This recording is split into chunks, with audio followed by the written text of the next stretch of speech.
My name's Ben Wheeler from the University of Exeter Medical School, and I'm going to talk to you today about this project Beyond Green Space, funded under the Secondary Data Analysis Initiative. So this project is all about the natural environment and health and well-being. There's quite a lot of evidence around. It's really been blossoming over the last 5 or 10 years, but it's been around for a lot longer than that. Evidence around exposure to the natural environment and whether that's a sort of a positive resource for human health and well-being.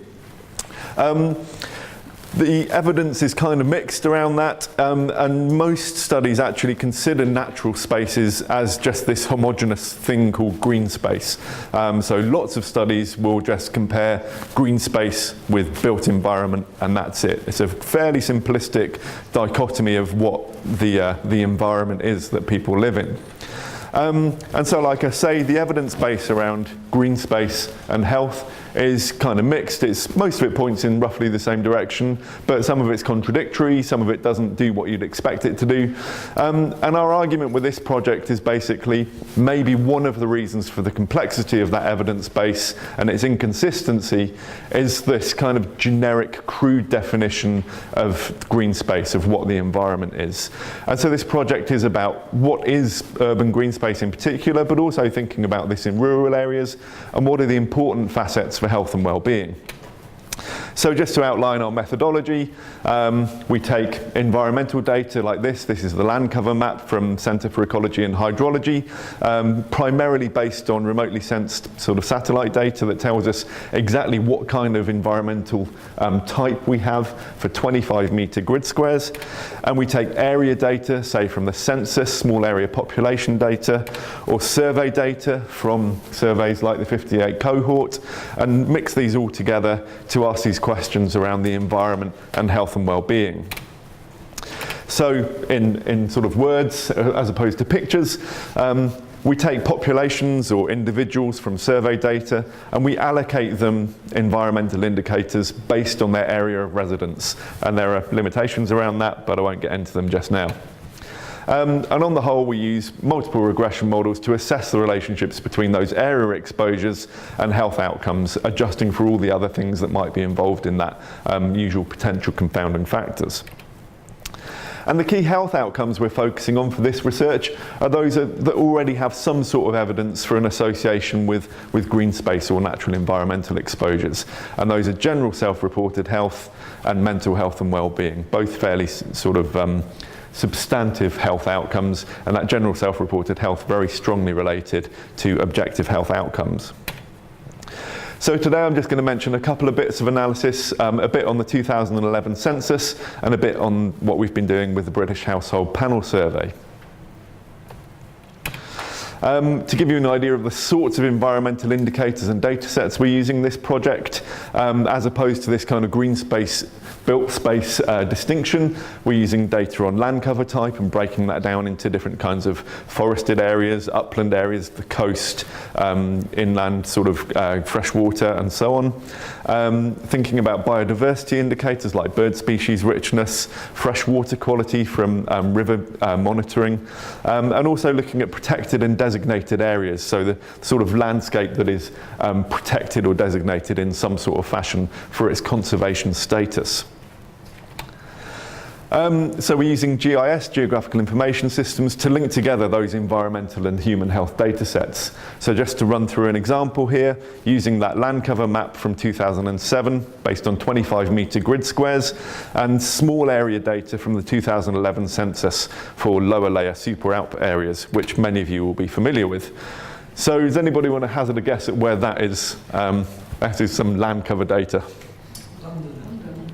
Yep. Exactly. It's the middle of London. That's Hyde Park, Serpentine in the middle of it, River Thames flowing through. That's what it looks like if you look at it on Google Maps. So that's basically the kind of data that we're using. And our sort of small areas that we're using, LSOAs, really typical small areas for these kind of population stats and this kind of approach. So they're clusterings of census output areas, and LSOAs contain around 1,500 people in them by design. So they're designed for this kind of small area analysis, small area statistics with about 1,500 people. And that gives us about 33,000 of them across England and Wales. In Scotland, LSOAs are called data zones, difference, but similar sorts of ideas. So we use the census data to give us a measure of population health for each one of those areas. This is the census form from 2011. Many of you will remember getting one of these through the door and filling it in, hopefully. And it includes this question, which is a really, really useful question. It says, how is your health in general?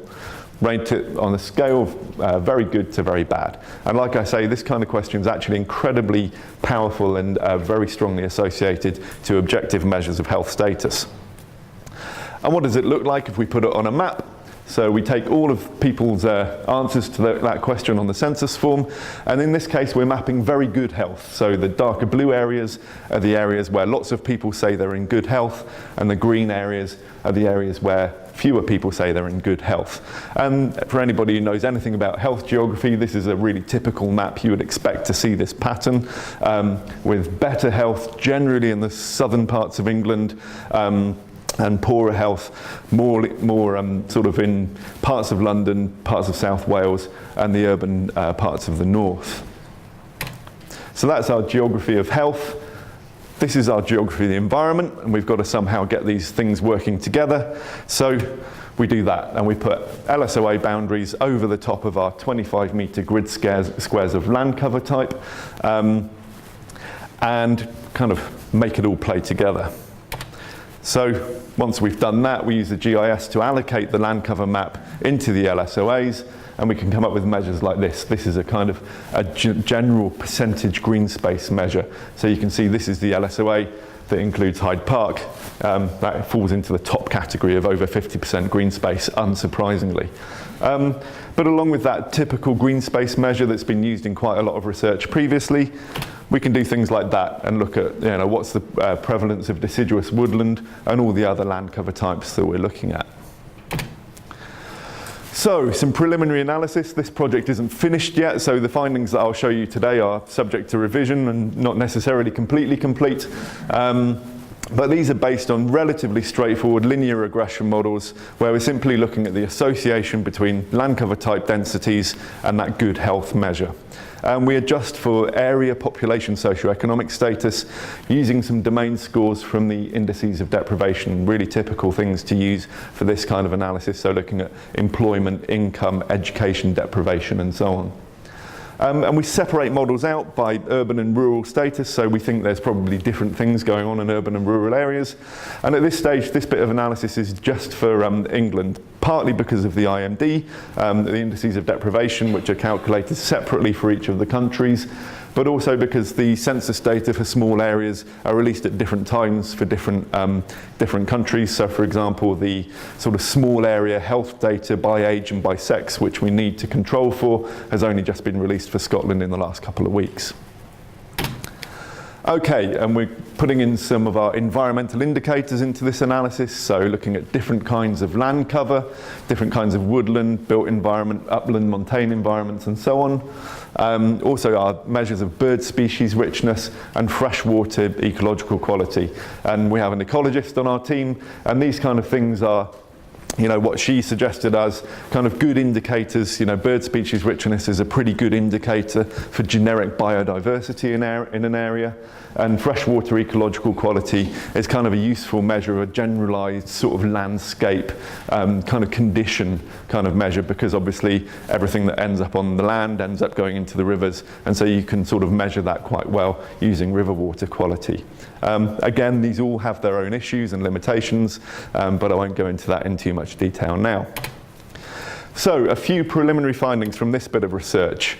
Looking just at urban areas, we find relationships between good health and the density of deciduous woodland. So a small sort of increase of about 0.2 of a percentage point on that good health prevalence per 10% increase in woodland land cover. Similarly, for the coastal environment, a similar sort of improvement with a 10% increase in coastal environment. Bird species richness, we find a sort of a very small effect with, and this is data from the British Trust for Ornithology's Bird Atlas, which is extremely diligently collected by their army of volunteer scientists. So we have good sort of coverage of the whole country in terms of bird species richness. And in rural areas, sort of different things going on. So again, we find a deciduous woodland effect, but interestingly, we find a negative effect with inland water. So actually, the more inland water you have in rural areas, it appears that the prevalence of good health actually declines. And there's some interesting speculation to do about why that might be. So the key limitations and strengths for this kind of study, I've just whizzed over it briefly, really. But obviously it's cross-sectional. This is data from the census in 2011, just on one day, collecting the data all at the same time. We can't account for selective migration. We can't determine that cause-effect sequence between exposure to environmental conditions and health and well-being outcomes. It's also aggregate, so it's subject to the ecological fallacy, if you're familiar with that. We don't have data on individuals in this data set, it's just on populations. But it's still interesting, it's a useful kind of study to do, because it has very large numbers. And that's really important for detecting these kind of small effects. You know, I don't think anybody's suggesting that sort of urban green space, say, as a panacea, as a cure for all kind of health conditions, is going to make everybody healthy and happy. There are lots of other things that do that too, about being unemployed or having long-term limiting disabilities and so on. But we think these effects, if they exist, are pretty small, so we need really large data sets to be able to find them. And also one of the nice things about using the census is we don't have any problems. Quite often when we're looking at sort of high resolution geographical data, you can come across problems with data protection and sort of confidentiality and so on. But the census is so big that actually we can do these kind of fairly small scale, sort of small area studies quite easily without too much trouble. So to get over some of the limitations that I mentioned, the fact that the census is aggregate and it's cross-sectional, we move on to think about longitudinal analysis, and this is where it starts to get interesting. So this is using the British Household Panel Survey. This was mentioned already in the session earlier on today, so it's about 5,000 households originally, surveyed every year and followed through time over those 18 years. Thinking about the BHPS and geography, how do we link the BHPS with environmental data? We've got that individual level data over a long time for a large sample, so it's very powerful. But we need to know where people live, and we need to know where people live at each wave of those 18 years over the course of the BHPS. And so there are pretty significant issues around data protection and confidentiality. If we want to keep these people anonymous, we don't want to sort of breach their, the Data Protection Act and so on, then it's got to be dealt with fairly carefully.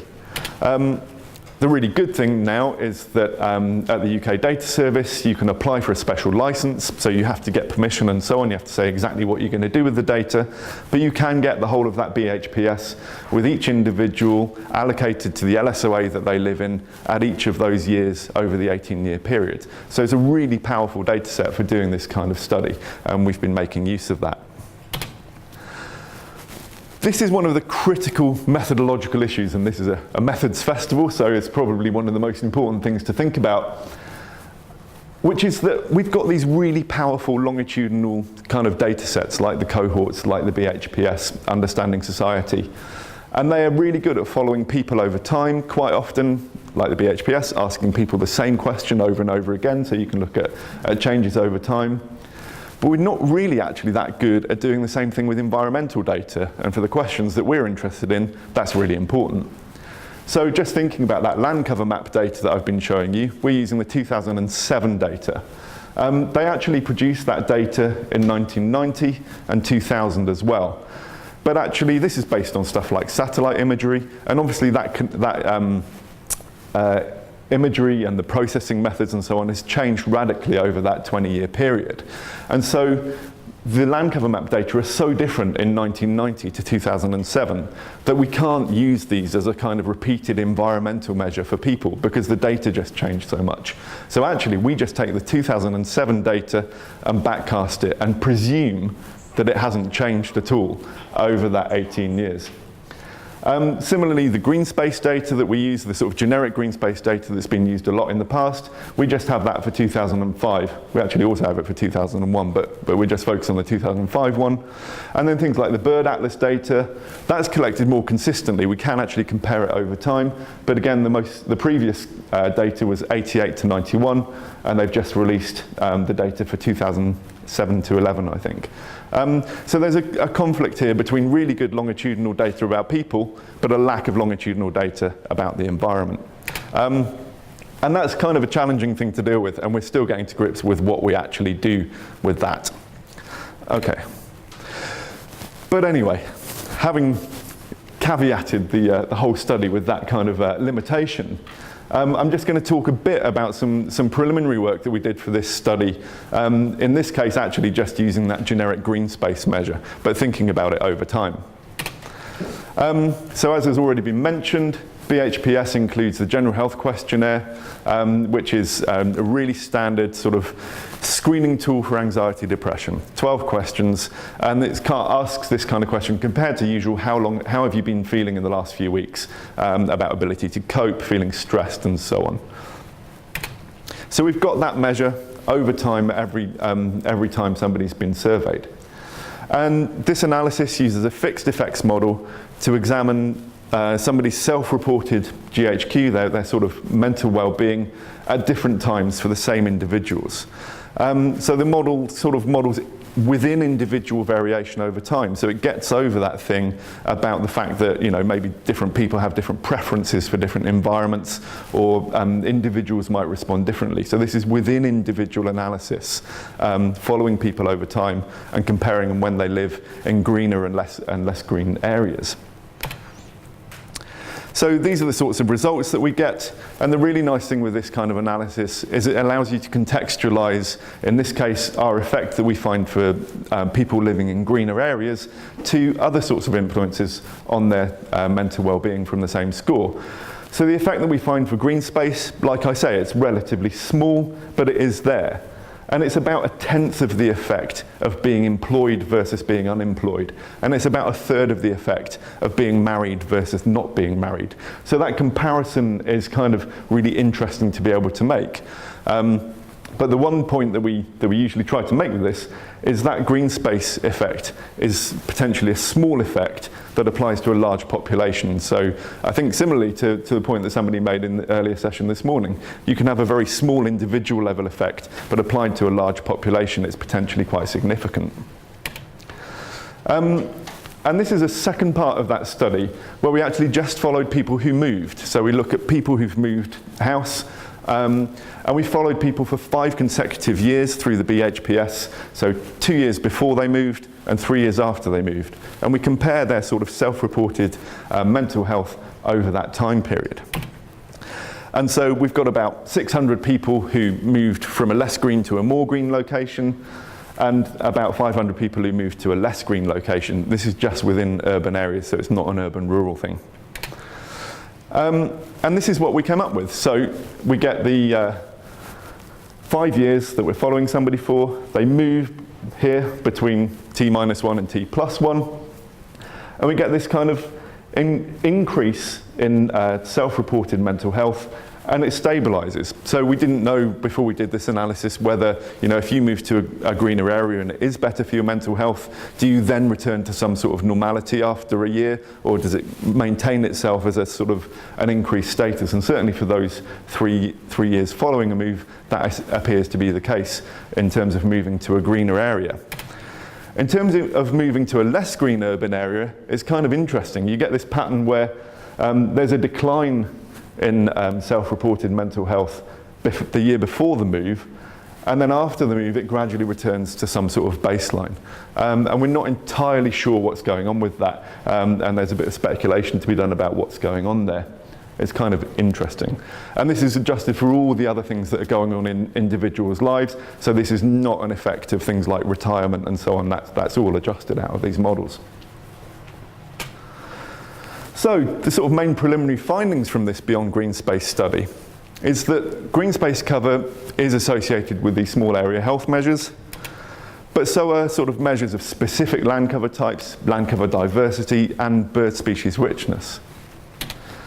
And the longitudinal studies really give us the capacity to produce much more powerful evidence. And there's work in progress with the Beyond Green Space indicators. We've done some work with rural areas, just looking at, obviously, most areas that are classified as rural in the UK are about 90% green space. So there's no point in doing a quantitative green space kind of measure for those areas. But actually, when we break that down, we find things like potentially a negative effect of arable land, but a positive effect of broadleaf woodland. And when we start thinking about environmental and health policy, these questions start to get pretty interesting. There are some pretty significant methodological issues to deal with. That sort of geographical linkage of environmental and secondary population data is really powerful, but we've got to figure out how we can maximize the power of the longitudinal survey data and that sort of environmental data that is perhaps not quite so consistent. I'll just take a moment to thank the collaborators and the advisory board we've had on the project. Like I say, this kind of issue has started to appear in both natural environment and public health policy, so it's really useful to be able to kind of situate it in that context. And we've had a lot of good support from these kinds of collaborators. So thanks very much.